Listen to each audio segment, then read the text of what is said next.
हिंदू म्हणून हिंदू व्यथित आहे, हिंदू दुःखी आहे, त्याचं समाधान झालेलं नाही मागच्या 10 वर्षात, हे सुद्धा दिसतंय. पण ते दिसत असताना त्याला दुसरीकडे खूप एक चांगला पर्याय आहे असे वाटत नाही.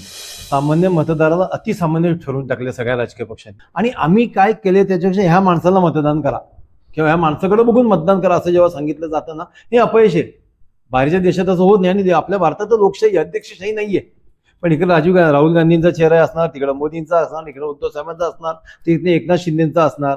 आम्ही काय केलं पेक्षा ह्या माणसाला पाहून मतदान करा. मग टार्गेट पण तो माणूसच होतो दुसऱ्या पक्षांकडनं. मग पक्षाच्या आयडिओलॉजीवर कमी टार्गेट होतं. असे सगळ्या गोष्टी चाललेल्या आहेत. मला वाटतं याचा सुद्धा विचार सर्वसामान्य मतदारांनी कधी ना कधी करावा लागणार की आपण आयडिओलॉजीला मतदान करतोय, पक्षाच्या जाहीरनाम्यांना मतदान करतोय, का कुठे ते एका विशिष्ट चेहऱ्याला बघून मतदान करतोय. हा पहिला प्रश्न. काँग्रेसची पापं तुफान पाप आहेत काँग्रेसची. त्याची शिक्षा काँग्रेसला मिळाली म्हणून मोदीचं सरकार आलं, म्हणून भाजपचं सरकार आलं. पण आज जर विदेश फॉरेनला शिकायला बाहेरच जायचंय, जॉब बाहेरच जास्त आहेत, या सगळ्या गोष्टीचा विचार आता हिंदू करतोय का असं एक मनाला यायला लागले. हिंदूंनी नको मोर्चे काढायला, हिंदूंनी रस्त्यावर असं येता कामा नये. इतरांनी यावं की आता आम्हाला हिंदूंपासून धोका तयार झाला, एवढी वर्ष आमचे लाड गेले, आता आमचे लाड पुरवले जात नाहीयेत. तसं व्हायला पाहिजे होतं. तर तसं होताना दिसत नाही असं मला वाटतं. आणि दुसरं महत्वाचं काय झालं ना मागच्या अनेक वर्षांमध्ये, की हिंदू आज जाती जातीत विभागला गेलाय. जर लोकांना असं धडाधड एकामागे एक धक्के बसत असतील, मेंदूला झिंझिण्या आणणारी कामं होत असतील, की ज्यांच्याबरोबर वाईट म्हटलं त्यांच्याच बरोबर सत्तेत हे 70,000 कोटीचा भ्रष्टाचार करायचं म्हणायचं, 3 दिवसांनी अजितदादा जर शपथ घेत असतील तर लोक विचार करणार ना. मग ते सगळेच हिंदूच आहेत. ह्या देशात 85% हिंदू म्हणजे हिंदू, हे हिंदू राष्ट्र आहेच ना, वेगळं काय असतं. मनमोहन सिंगाचं उदाहरण नेहमी दिलं जातं की त्यांनी सांगितलं होतं की ह्या देशाच्या साधन सामुग्रीवर सर्वात पहिला हक्क मुस्लिमांचा आहे. अतिशय निषेधात्मक वक्तव्य आहे ते, त्याचा आम्ही सुद्धा निषेध केला. मग तुमच्याकडनं येऊ दे ना की ह्या देशातल्या साधन सामुग्रीवर पहिला हक्क हिंदूंचा आहे. तुम्ही आकडे जे सांगताय ना, 3 कोटी लोकांनी व्हिजिट केली, याचा अर्थ असा की 3 कोटी हिंदूंनी मूर्खपणाने काश्मीरमध्ये जाऊन काश्मीरच्या मुस्लिमांना पैसे दिले. मी काश्मीरमध्ये जाऊन राहून आलो, आम्ही ट्रिपा काढले होते, आम्ही आल्यावर ट्रिपा कॅन्सल केल्या सगळ्या. की तिथं जायचं म्हणजे मुस्लिमांना पैसे द्यायचे, त्यांना आपण नकोच आहे, तुम्ही या फिरा, आम्हाला पैसे द्या जा, कारण आपल्यावर त्यांचं चाललंय. 1-2 अफवा सोडले तर ते टुरिस्ट लोकांना मारत नाहीत, कारण टुरिस्ट बंद पडलं तर त्यांची पोटपाणी बंद होतील. मग आपण करतोय काय, आपण त्यांना श्रीमंत करतोय. रामायण महाभारत, मग रामानी नाही का असं केलं म्हणून आम्ही चोरांना घेतलंय. लाजा वाटल्या पाहिजेत. रामाने कुठल्या चोराला घेतलंय, रामाने कुठल्या त्यावेळेच्या देशद्रोही म्हणून त्यांच्या भाषेत कोणाला घेतलंय मला सांगावं. नाही म्हणजे रामाने विभीषणला घेतलं, पण रामाने विभीषणावर भ्रष्टाचाराचे आरोप केले नव्हते. विभीषण स्वतःहून आले, रामांनी घेतलं, युद्धात वापर केला आणि रामाने विभीषणाला राज्य देऊन लंका सोडून गेले. लंका सोन्यासारखी, सोन्याचीच लंका आहे, पण मला नको, माझी जन्मभूमी मला प्यारी आहे म्हणत. ह्या देशावर जे काही घडेल त्याचा सगळ्यात मोठा पहिला इम्पॅक्ट हिंदूवर होणार आहे, चांगलं किंवा वाईट.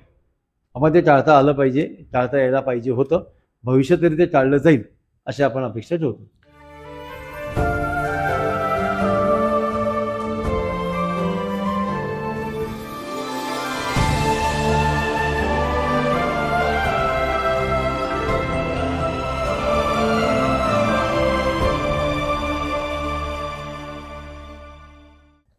नमस्कार.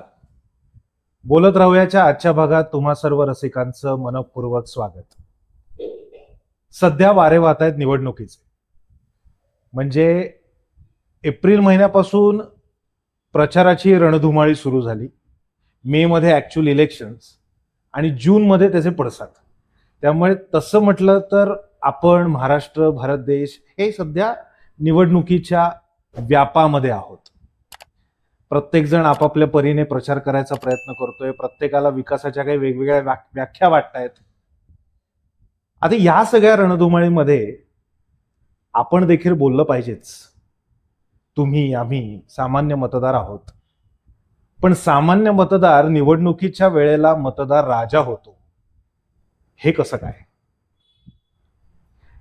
प्रत्यक्ष निवडणुकीमध्ये सहभागी न होता सुद्धा निवडणुकीच्या बाहेर राहून आपापल्या संघटनांद्वारे वेगवेगळ्या माध्यमातून आपापल्या विचारसरणीवर, आपापल्या व्यक्तिमत्वावर काहीतरी प्रभाव टाकण्याचा प्रयत्न समाजात काही माणसं करत असतात.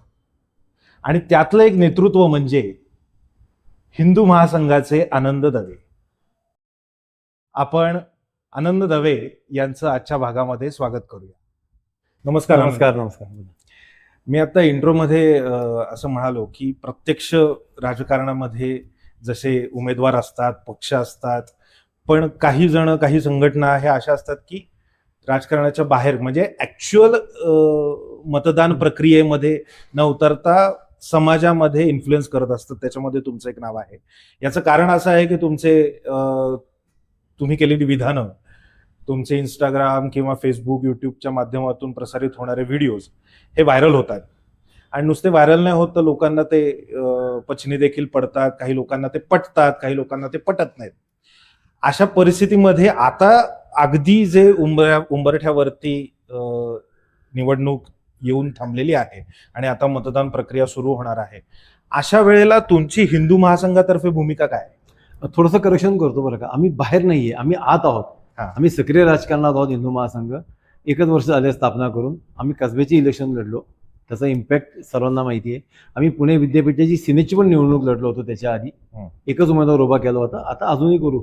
लोकसभेत आम्ही त्या अर्थाने सक्रिय उमेदवार जरी दिला नसला तरी सुद्धा आम्ही त्याच्यावर एक काही मतं व्यक्त करतो आहोत. आम्ही बघतोय लोकांचं काय नेमकं दुःख आहे. अगदी हिंदू महासंघ म्हणून सांगायचं तर हिंदूंचं दुःख आम्हाला जास्त कळतं. किंवा आमचा कॅमेराच तिकडे की हिंदूंच्याच व्यथा मांडायच्या, हिंदूंच्याच व्यथा बघायच्या. ते एकंदरीत लक्षात आलं की एक ठाम भूमिका घ्यायला आवश्यक आहे. ही भूमिका घेऊन आम्ही आता थोडंसं सोशल मार्केटिंगवर सुद्धा प्रेझेंट चालू केले. आता चालू केला, महिना झाला, पण खूप चांगला रिस्पॉन्स आहे. त्याला प्रतिक्रिया येतात, ते लोक जोडली जातात. ते फेसबुकला आता मागच्या 15 दिवसात 5,000पेक्षा जास्त लाईक्स आहेत. होत आहे डेव्हलप, चांगलं होतं, एवढं नक्की. काही ठिकाणी मतदान झालेलं आहे आता आणि काही ठिकाणी आता होऊ घातलेलं आहे. अशा परिस्थितीमध्ये महाराष्ट्रामध्ये आता आपण महाराष्ट्राचे म्हणून थोडा विचार करूया.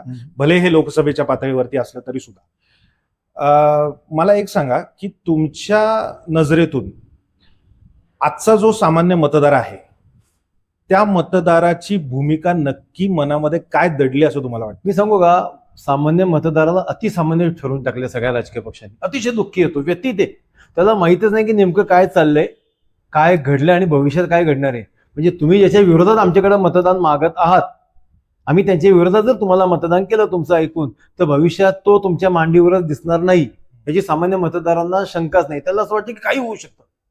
किंवा अगदी उलटं जायचं तर ज्यांच्या सत्ताधाऱ्यांच्या विरोधात जे विरोधी पक्ष मतदान मागत आहेत ते सुद्धा भविष्यात तुम्ही त्यांच्याजवळ जाणार नाही अशी खात्री वाटत नाही. तर मतदाराला अतिशय गृहीत धरण्याचं काम म्हणायचं, आम्ही तर त्याला पाप असं म्हणतो. जे पाप गेल्या 2.5 वर्षात महाराष्ट्रापुरतं बोलायचं तर घडले, संपूर्ण देशात घडले. की मतदार काय आहे, गाढव आहे, अक्षरशः ह्याच शब्दात दगड आहे. त्याला गृहीत धरून जी काय कामं होतात त्यामुळे मतदार नाराज आहे. हे नाराजी भारत मागच्या 2 टर्ममध्ये दिसलीये. साधारण 10% मतदान कमी झाले. आम्हाला अशी भीती आहे की येणाऱ्या 2 टप्प्यात जिथं खरा पश्चिम महाराष्ट्र सगळा आहे किंवा ज्या काही महत्वाच्या जागा तिथं आहेत तिथं सुद्धा मतदान कमी होईल अशी भीती म्हणू आणि नोटाला चांगलं मतदान होईल असं सुद्धा आम्हाला आत्ता वाटतंय. ते घडू शकते एवढं नक्की. याला सगळं राजकीय पक्ष जबाबदार आहेत. नैतिकता नावाचा काही राहिलेलंच नाहीये, नीतिमत्ता राहिलेली नाहीये. कोणत्याही एका जातीचं किंवा एका धर्माचा एक पक्ष कोणत्या तरी बाजू घेतोय असे दिसत नाही. लोकांना मूर्ख बनवण्याचं काम आता सगळे राजकीय पक्ष करतात. त्यामुळे हिंदू महासंघाला ह्या लोकसभेनंतर एक चांगली स्पेस मिळेल असा आमचा अंदाज आहे. 2014 साली मोदींच्या नावावरती निवडणूक लढली गेली. भाजप पक्ष होता पण मोदींचा चेहरा होता. 2024 साली ज्या वेळेला भाजप निवडणूक लढवतोय त्यावेळेला सुद्धा त्यांची टॅगलाईन ही आहे की मोदी की गॅरंटी. बरोबर. म्हणजे व्यक्ती सापेक्ष कुठेतरी राजकारण चाललेलं आहे का काय असा एक सामान्य माणसाच्या मनामध्ये प्रश्न उपस्थित राहतो. त्यावरती ज्या वेळेला तुम्ही एक हिंदू महासंघ म्हणून भूमिका घेता, म्हणजेच काय तर तुमच्या नावामध्ये हिंदू आहे, तुम्ही हिंदूंची भूमिका ठामपणे समाजामध्ये मांडता. भारतीय जनता पक्ष हा सुद्धा हिंदूंची भूमिका मांडणारा पक्ष आहे. अशा वेळेला भाजप ज्या पद्धतीचं महाराष्ट्र नव्हे तर देशपातळीवरती राजकारण करते, हे हिंदू महासंघ किंवा हिंदू असताना त्याच्याकडे बघताना तुम्ही कसं बघता, कुठल्या नजरेने बघता, तुम्ही कुठला चष्मा वापरता त्याच्यासाठी? खरं ते राजकीय पक्षांचं दुर्दैव आहे किंवा अपयश असं आम्ही मानतो की सर्व राजकीय पक्षांना एक चेहरा वापरावा लागतो, कोणत्याही राजकीय पक्षांना. आणि आम्ही काय केले त्याच्यापेक्षा ह्या माणसाला मतदान करा किंवा ह्या माणसाकडे बघून मतदान करा असं जेव्हा सांगितलं जातं ना, हे अपयश आहे.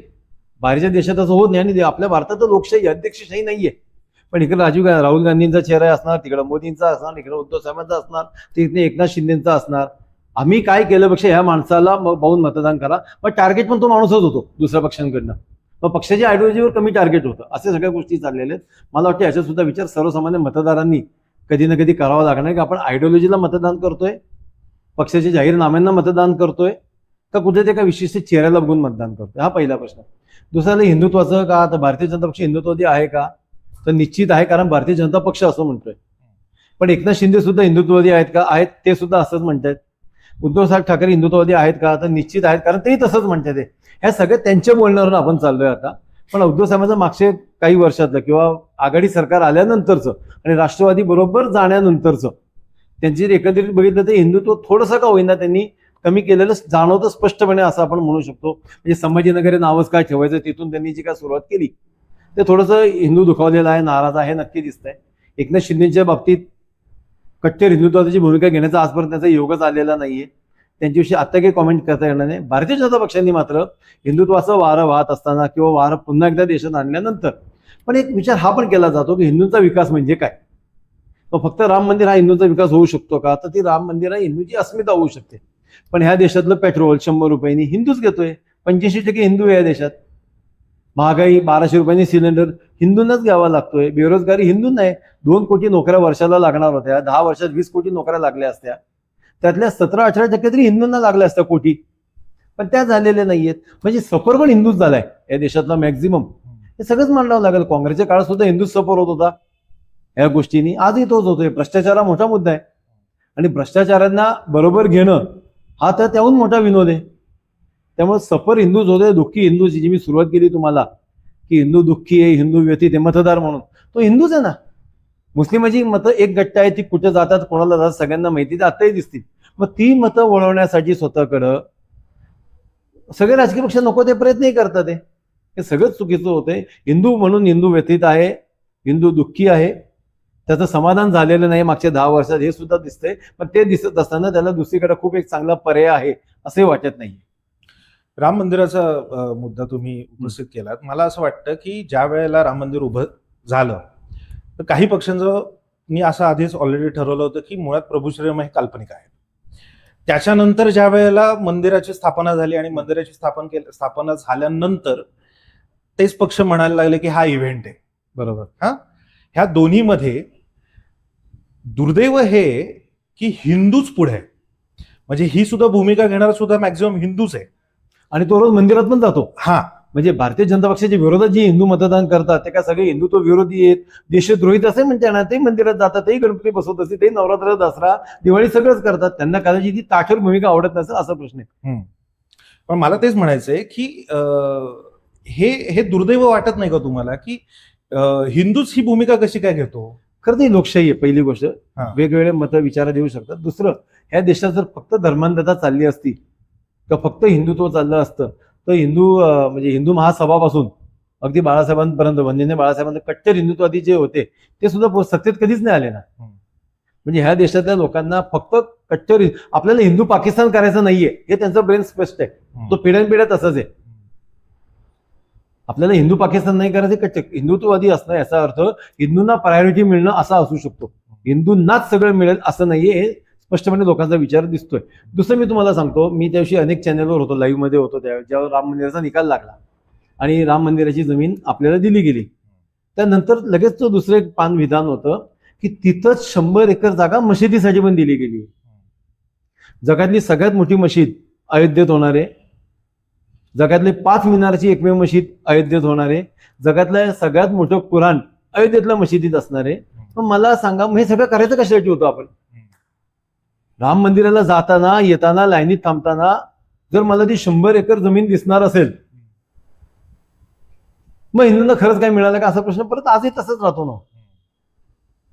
राम मंदिर आवश्यक आहे. राम मंदिर अस्मितेचा प्रश्न आहे. ज्यांनी रामाच्या अस्तित्वावर शंका घेतली त्यांना त्याची पापं फेडावी लागली. पुढच्या 4 पिढ्या काँग्रेसला त्यासाठी मतदान नक्कीच करणार नाही, ही निश्चित आहे. एक पण त्यानंतर अयोध्या, मथुरा बाकीच आहे, काशी बाकी, त्याच्याविषयी काहीच नाही झालेलं. बाबरी पडली म्हणून राम मंदिर झालं. मग काशी मथुरा का, मग तेव्हाच पडले असतं तर बरं झालं असतं का.